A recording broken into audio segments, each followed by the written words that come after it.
Hello guys, welcome back to my YouTube channel, and in today's video I'm going to talk about what next after submitting your online application and the application to the sending partner. So remember, only very few days are remaining till the deadline for the online application, and even also to some countries the deadline for the application to the sending partner. So in this video, I'll be telling you what next after these deadlines or after submitting both of the applications, and also I'll be giving you some tips towards the nomination process, or if you want to nail your nomination process, if you want to pass through the nomination process, then I'll be giving you some tips that I also used to get to pass and get this scholarship. So first of all, after the deadline, which is 2 days from today, I'm making this video on 13th of January. The deadline is around 15th of January, so only 2 days remaining till the deadline. And for example, in my country, the application to the sending partners deadline was on 17th of January. So after submitting your online application and to the sending partner afterwards, so what you basically do, you usually wait, and then the sending partner will reach out to you after some weeks or some days. For example, for me it was like 1 week, and then I received a phone call from the sending partner, and they were like, hello, congratulations, you have been selected to come for an interview on this day. So this is after them evaluating my documents and going through my documents and seeing that all of them were certified and they were true, and then they saw that I'm eligible to get this scholarship.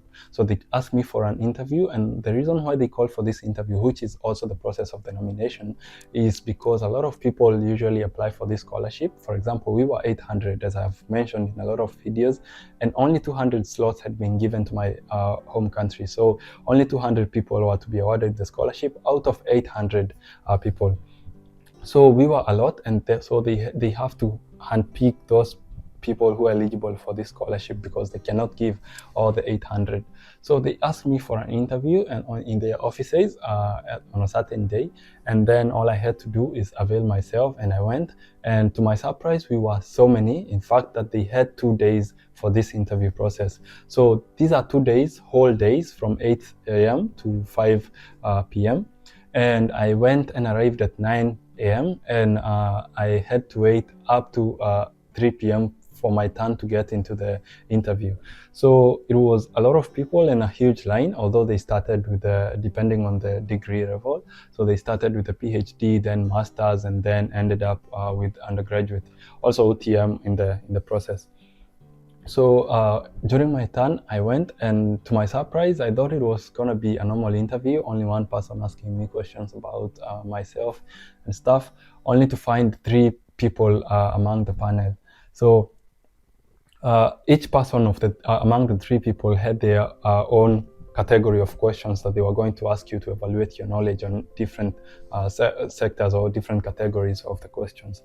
So first of all, the first person had to ask about myself, the normal interview questions.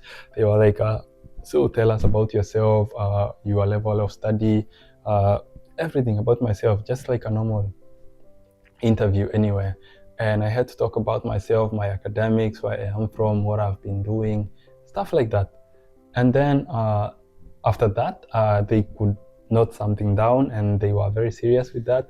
And the second person turn came, and then the second person was asking about not any question about me, but it was about my country, to evaluate the knowledge about my country. So some of the questions that came were really historical questions, and the questions that we learned about the government in history, I guess. And some of the questions that I can recall very perfectly was like, which were the arms of government, the role of those arms of government, the role of judiciary, the role of the executive, who is the head of state, who is the head of the judiciary, and such questions about your government. So please prepare very well with all the knowledge, the general knowledge that you're supposed to know about your country. It's taught in high schools, it's taught in primary schools, but please prepare this very perfectly. You never know if they are going to ask that question in your country. So after that, then he asked about all those questions, and then luckily I had prepared because I had gone for a similar interview with the same officers, but I unfortunately had failed. So I prepared from my mistakes, and then I came again for this scholarship. So the third person also, it was not far from what I had prepared. The third person's category was about Hungary. So they really wanted to evaluate if I know where I'm going to study. So they asked about the capital of Hungary. They asked about general questions about Hungary. You know, what is Hungary known for? Who is the president of Hungary?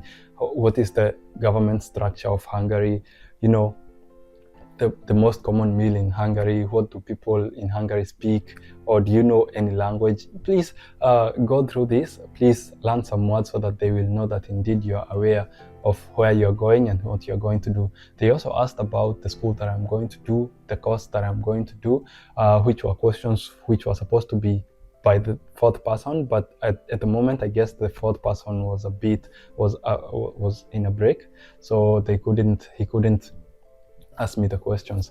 So they had to ask for them, and they asked questions about my motivation to study in Hungary, why I chose that course, that school, why is that school, you know, why that school also, and you know, questions that you put in your motivation letter. Remember, they have your, you know, the application online that you printed, so they were checking up if what you're telling them and what you wrote on the motivation letter are coinciding. So please do not use AI, because that one will mess you up and then you'll end up being disqualified.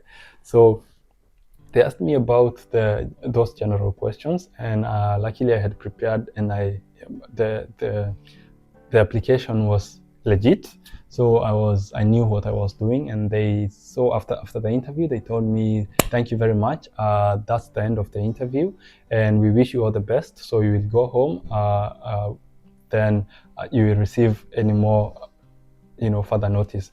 So after going home, I thought I would hear again from the you know, the sending partner, but that was not the case. So I had to wait for almost 2 weeks, and in the middle of February, or to the end of February, or March, I guess, beginning of March, I received an email from the Tempest Public Foundation that I have passed through the nomination process. Remember that all this was the nomination process.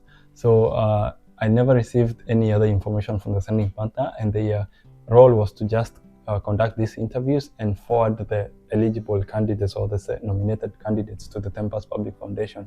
And then it was the Tempest Public Foundation's role to tell us who have been nominated. And that's how I got to receive the email saying that congratulations, you have been nominated. And then they were gonna forward my application to the schools for the further, you know, processes of doing this. So that's the whole process of after submitting your application. I'll also be doing another video about what next after the nomination, and please let me guide you through this process so that you can come to study here in Hungary successfully. Subscribe if you haven't, and if this video was helpful, please leave a thumbs up. Also, if you have any questions, please put them down below, and I hope to see you in the next video. Bye bye.